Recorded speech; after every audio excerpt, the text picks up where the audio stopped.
आधी आधी रतिया में चूड़ी कंगन खन के बलम के खेला बहना चोलिया में झन के बलम के खेला बहना चोलिया में झन के बलम के खेला बहना चढ़ली कमानियत जवानी हमर छन के आधी आधी रतिया में चूड़ी कंगन खन के बलम के खेला बहना चोलिया में झन के बलम के खेला बहना चोलिया में झन के बलम के खेला बहना।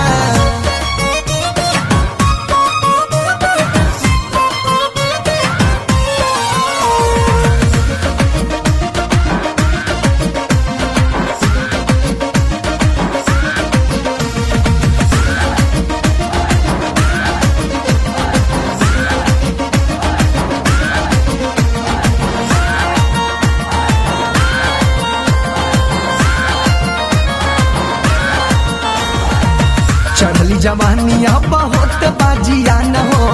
घर में न बाटे सखी देवरो साया न हो चढ़ली जवानिया बहुत बाजिया न हो घर में न बाटे सखी देवरो साया न हो लहंगा में लौस लौस बमनियन बम के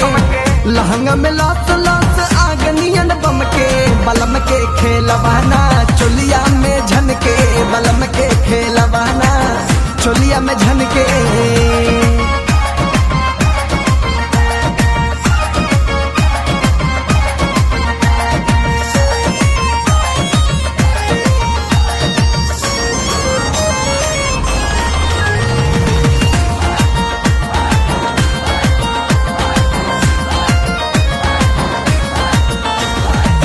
गदरल उमर देता पिया बाके गारी मन कर दे दी दहिया केहू के उधारी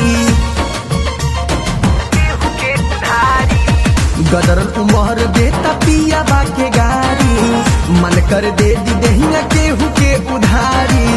रोज रोज बढ़ल जाता भार ई जो बन के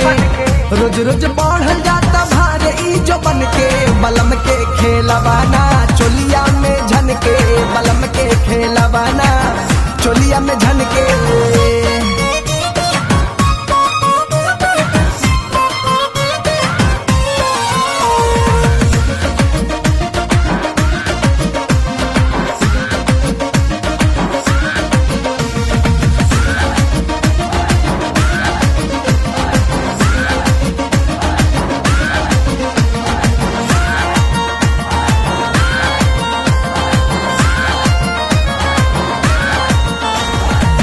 पंकज उदास पिया बुझे ना डर दिया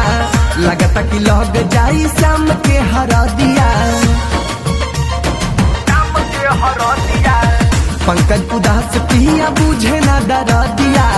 लगता कि लग जाई शाम के हरा दिया गैले विदेश आरिफ लाडो जी चफन के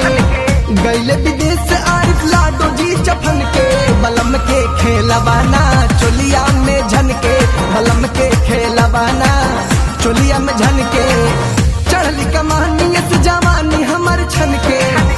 आधी आधी रतिया में चूड़ी कंगन खन के बलम के खेलवाना चोलिया में झन के बलम के खेलवाना चोलिया में झन के बलम के खेलवाना